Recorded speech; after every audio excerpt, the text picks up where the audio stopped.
tells me that the weather is really. Can we trade tomorrow's breaks for today? Yeah, right. All I need is 2 minutes to pee here. Can we just take the 15-minute ones today? I mean, you don't want to be outside in the pouring rain tomorrow? Tempting as it'll probably be warmer than usual. And so the next session, Liesl Hotaling is going to lead, and I think most of you had a chance to meet Liesl as you were coming in today. And as we go through this next session, as I mentioned before we broke for lunch, be thinking about where there are resources, where there aren't resources, where there is content, knowledge, and or developed, where is there potential for partnerships to develop informal science education resources that would really benefit the public in our country. So without further ado, Liesl, take it away. Thanks, Gail. Sorry to peel you away from the beautiful outdoors, but we need to do our work. You got it. So we're gonna share with you the polar ice principles, or the polar literacy principles that have been developed, and we're going to do an activity. So I'm just going to go over them real quickly. We do have a link to share, so if you want to bring them up on your laptop when we're at that point, that's great. Janice is also in the process of handing out a flyer brochure that we have that talk about the top level principles. And then we're going to do a gallery walk. And just as Gail was saying, think about the activities that we're doing. I'll talk about it a little bit more, but it will get you up and moving around and talking more with your colleagues about different programs that you might have or different programs that you feel that we need.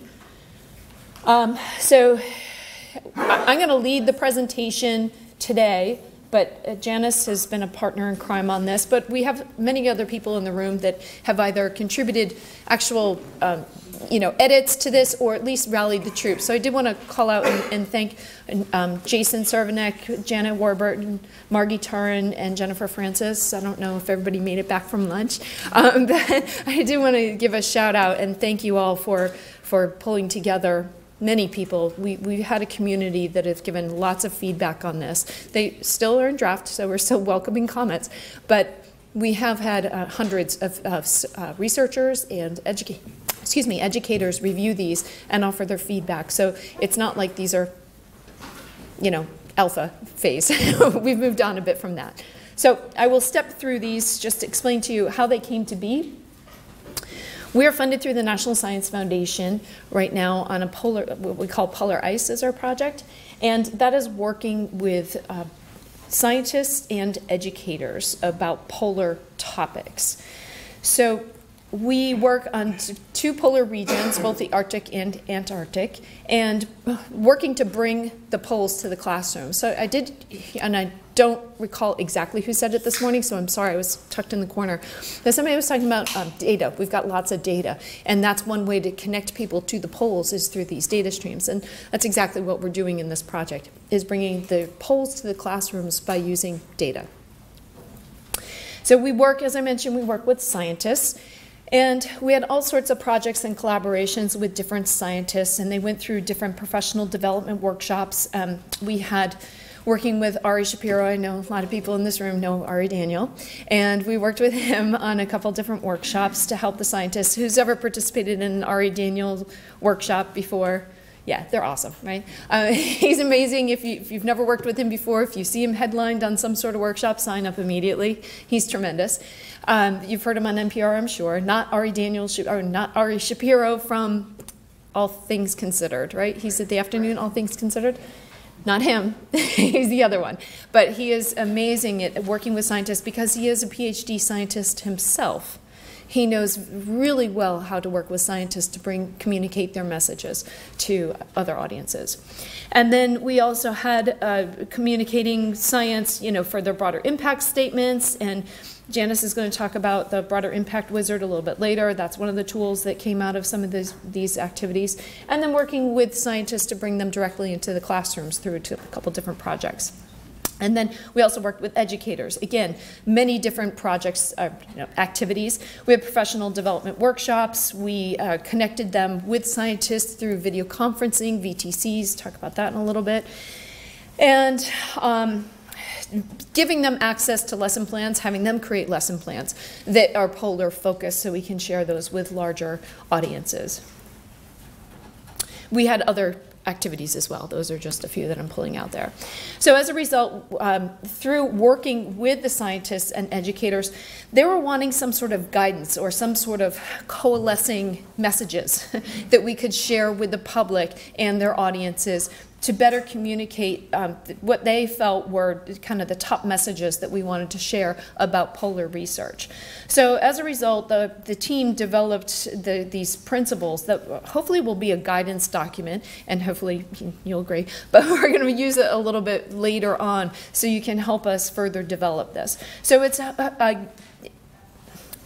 a framework, if you will, to help share polar messages with different audiences. So for the scientists, it helped as an organizing mechanism to think about the topics and the information they wanted to share in their broader impacts. And then for the educators, it helped them organize and think about the messages that they wanted to focus the lesson plans. And then informal educators, how they wanted to, shape their messages to share with their audiences. So that's how basically how they came to be. So as I mentioned, Janice passed out the brochures. If you don't have that, you can log in. That's the website with all the gory detail. The brochure just has the top level information, but we have principles and then we have sub-principles, and some even have sub-sub-principles. So all of the gory detail is up on that URL if you have your laptops open and want to play the home version. But what I'm going to do is just zip through the different principles. There's 7 right now, and then I mentioned we're going to get up and walk around and start using these principles.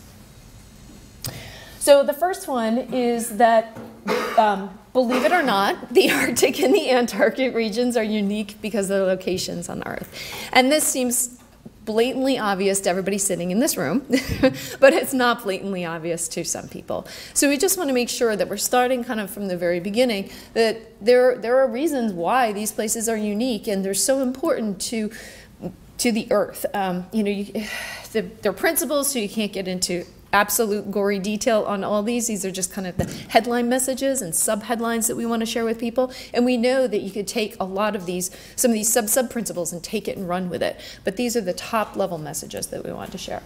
So that's just number 1. And there's some of the sub-principles. I'm not going to read them. You can read them for yourself, and you can work with them in a little bit. The second one is ice as a dominant feature.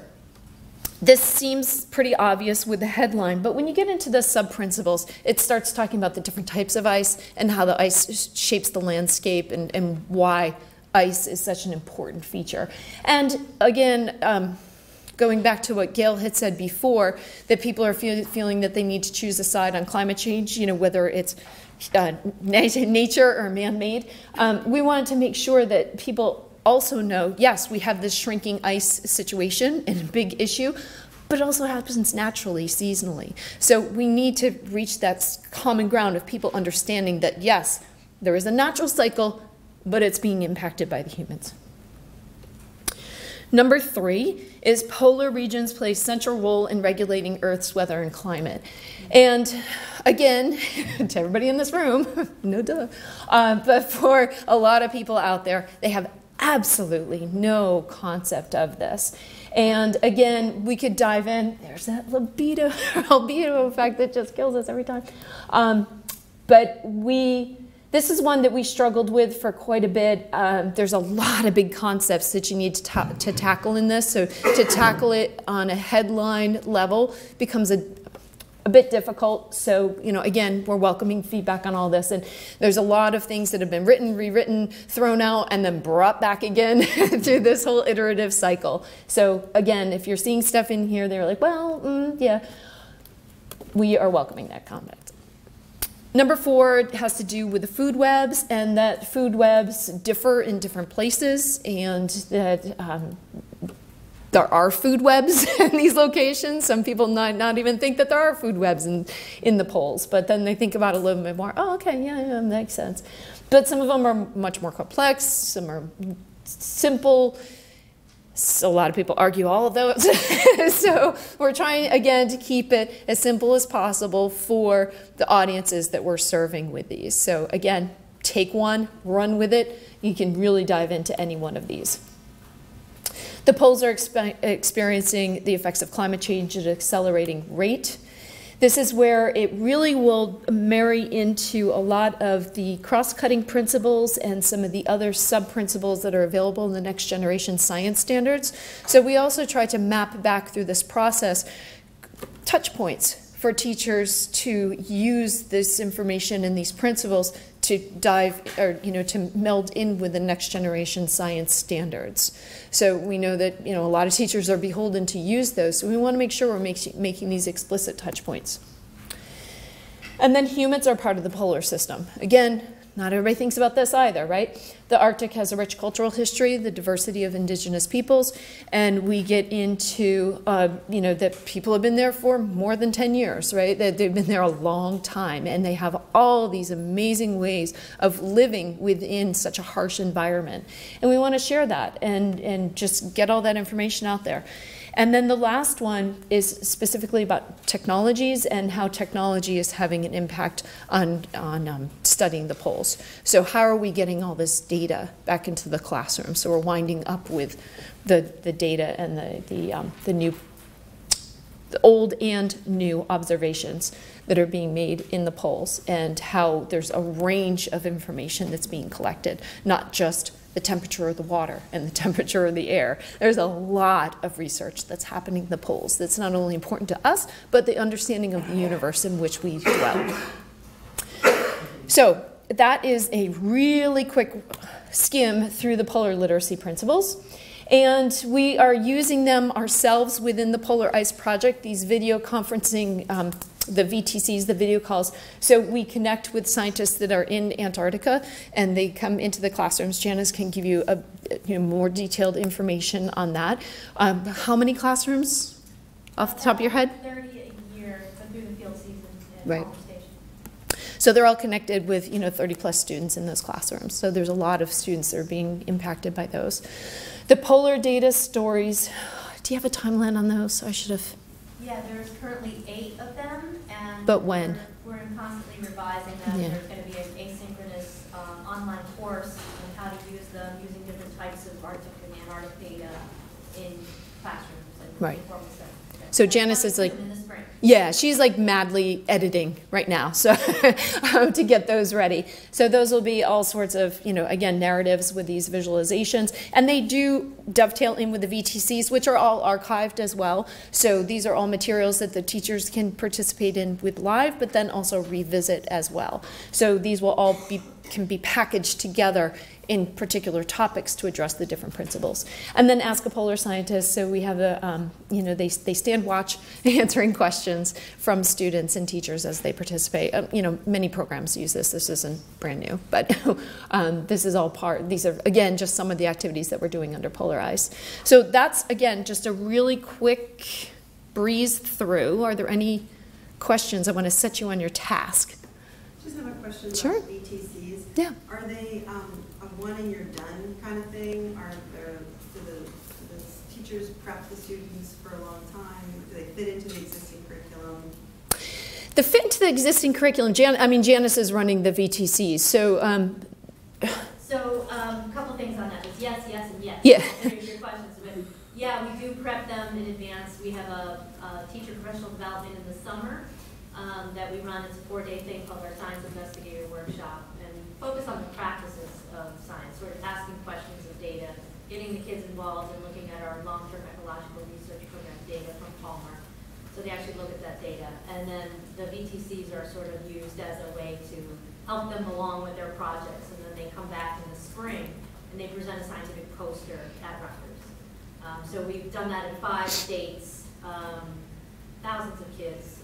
It's been a lot of fun, so we're working on that. But there is another thread to the VTCs for teachers who don't want to do all that. So we have a couple of calls set aside for them, and I just give them a simple, basic outline curriculum, little web questy kind of things that they can kind of help prepare their students. So I try to do both, but we give preference to the long haul teachers who are working with us for the year. But I did want to circle back. So what, I don't know which standards they say which units they're connecting it with. I don't know that part. Especially at the middle school level, if they're teaching about climate and ecosystem level and climate change, they're tying it into that unit. Okay. Trying to sync it up with that time of the year. Because our field season for Palmer is short, it's only January through March, and we try to cram all the calls into that time frame. So. Okay. Yeah. Under the Polar Literacy 6 about humans are part of the polar system. Yep. I sort of realized that writing these requires, you carefully choose your language. But there's been a lot of discussion about environmental and social justice, especially around extraction. And I'm just wondering, how do you thread that needle? What is in here? Because a lot of audiences now are really aware that people are being impacted, and it's kind of not fair that the people who are impacted the most have contributed the least to the problem. And sometimes that seems like lip service, but it's also real. Oh, absolutely. So we didn't address it head on. I did address it head on, and it was removed with consultation with some indigenous groups. So it has been chosen. We're going to have some support lessons that approach all that information, but they're not going to be direct. And then the last one, the impacts of extraction is questionable. That sounds almost like, there are impacts. It's not questionable that there are impacts, but I think what you're trying to say is something different than what the actual sentence says. This has gone through a tremendous amount of iteration. If you have some other suggested, that would be great. No, I'm not putting it back on you. I wonder what the intent is. So we were more forceful on that one and got some pushback that we needed to have the door open a little bit more. But Mary's question is, what do you mean? But it could be taken in two ways. Yeah, what's the intent? If we were going to do something with this example or something, what is it that we should be thinking about what that means, what the intent of that is? Is it questionable as in unknown, or questionable as in whether it's increasing or decreasing? Unknown. And that choice of words was removed and they wanted questionable? Yep. You don't look very happy. Because there are strategies to get around that suggestion. Okay. I've actually had to utilize them. Okay, we'd love to hear that. Love to hear it. That needs to be, But again, we've heard from multiple people, multiple viewpoints, multiple facets, and we're trying to find the middle road. It's complicated. It's very thread the needle, complicated. as you said. Yeah. It is. We realize Yeah. that. Yeah, and I'm not dismissing what anybody's saying. We love to hear it. So there's reasons for a lot of the words up here. Yes. It's different though. Do people want to continue extraction? I'm going to ask you. Okay. We've heard from a lot of people who want to continue extraction that are very strongly opinionated that a lot of this should be changed. No, I don't want to. It's not about that. I just have two quick questions. One, are you already distributing these? We have sent them out like in workshops like this. 3 workshops so far that we've distributed them. Not broadly. No. And then the other question was, I don't know what Eidos education is. Mm-hmm. It's my company. Could you tell what is it? Is it a company to do what? Like I just don't know what it is. I do curriculum development, professional development, all that kind of stuff. Okay. Yeah. Yeah, I could get into Eidos if you. I have a question. Sure. So have you guys mapped the polar literacy principles, crosswalk them to ocean and climate? Ocean, climate, and NGSS. Okay. Mm-hmm. We're waiting for those to be finalized before we publish any of that crosswalking because I'm sure it will need to be edited again. But yes, it is done. I can share you the 32-page document if you want it. I'm sorry, yeah. Yeah, so I have a question. You've mentioned now a few times in responses that you've gone through a number of cycles of iterations and feedback. I've been involved in the energy literacy development, Okay. and the update of the climate literacy principle development. And there there was a huge process that there was U.S. Global Climate Research Project was endorsing it. There was like a lot of agencies endorsing it. Mm-hmm. So I'm wondering if this is, this looks very project-based versus these other principles or the earth science principles that I've been involved in. But I think they've gone through a process where they really try to get a lot of people on board. Mm-hmm. And so I'm just curious what the process was for this, or what you envisioned for the finalization, because it's branded as a project outcome. Mm-hmm. Yeah, which is different to these other existing outcomes. Sure.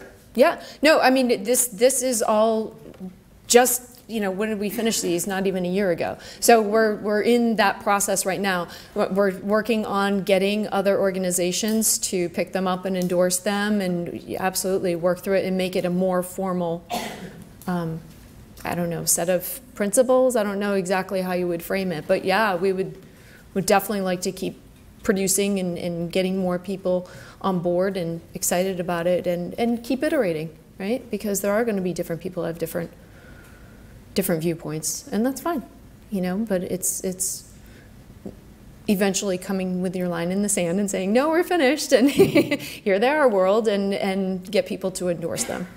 I think that's a different question. Yeah, I think Anne's question or observation was that some of those other literacy principles were actually not affiliated with a specific project, but that they were across these broader groups like NOAA and NASA and all the different groups that participated in them. Right. And they came out with all of that logo, right, right. With it.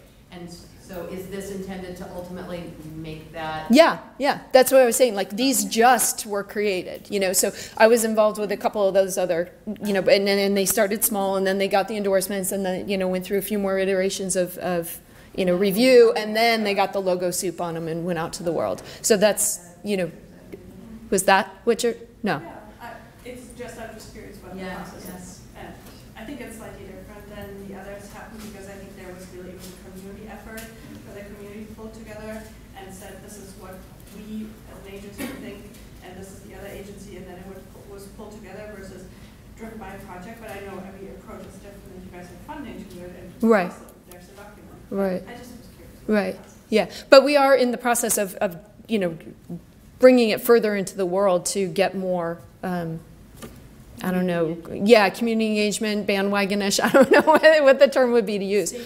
Stakeholder, yeah, excellent, yes. So what the timeline is on that, I couldn't tell you, but we are in that process. But we're sharing it with groups like this first before we even go higher, because we want to make sure that the communities that we worked with are saying, oh, okay, I don't necessarily agree with this statement, but in general, yeah, I agree. And we would like to figure out a way to work together as a community to start coalescing these messages and bring them to the public. Yeah, so this is a good opportunity Absolutely. for this group to review them, and this is one of the reasons that I personally wanted to have them out today, so that you can review them, be knowledgeable about them, and provide input to Janice and Liesl. This is a great opportunity to do that. Yep. Can I just add Sure. one thing? So in terms of the process, this was driven by a project need. For our polarized project, we had scientists and educators coming to us saying, what are the big ideas? So your point is correct that it was driven by a project, but I think the bigger point of trying to expand it, if it's still a need for this community, then it needs to move out and be, a larger community effort. So I think that's where we're sitting right now. And again, I'm not sure what the timeline is. We'll work on it. I saw another, yes. I'm just curious if the strategy of the manner in which you list each subtopic under the main 7 headings, was there a strategy to go from global to local? Because I'm curious, it seems like clearly, your project is conducted within the U.S. A lot of the actual specifics come down to the U.S. Do you still want that focus, or could you still, a very real example under principle number 6, even make that more global or something in some of the states? Yeah, no, absolutely. That could be, yeah. I mean, global would be fantastic. We had to start somewhere, so we started with a U.S. lens. But absolutely, we'd love for it to be global and a larger effort and a larger, tweak the language and give slightly different examples. Absolutely. Yep. Okay. I want you guys to get up and move. All right. So now it's your turn to think about these. So we have these 7 principles. Like I said, I'll put the URL right back up so you can look at these and think about the programs that you or your organizations conduct and already have and that address some of these different components of the principles. And we want you to think about what you already do, what your research could address if you don't already do something. If you see a principle that specifically is your research, you're like, oh yeah, I already do this and I want to do more, whatever. So out in the lobby, each one of the principles has been put on a big sticky note. Sorry, my nylon's just caught to the podium. It's a big sticky note, and then the sub-principles are up there. And then we have a pad of sticky notes stuck to it. So if you could either look through the brochure, look online, or just walk around out there and think about the different projects that you have or you would love to see. I know that some of the subgroups already started to do this process by default, so that would be great if you could reiterate some of the things that your subgroup did in the last session. And what we would like you to do is put a little sticky up near the sub-principle about your project, and then we're going to do a gallery walk and then ask for people to share about their projects. Okay, so we have, probably less than 15 minutes now. Yes?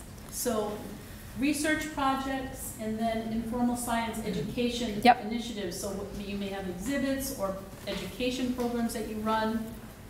So from both camps, be thinking about the content topics. Yep. And then put a sticky where you've got a resource or a program or something like that. Correct. We are running a bit late, so I had 2. We'll give you to 2:15. It's kind of a quick process, sorry. And then we're going to come back and share a little bit, and we might have to clear that up a little bit time-wise. But yeah, if you could go out and kind of inventory your own thoughts, your own programs, and put those up on stickies, that would be great. Thank you.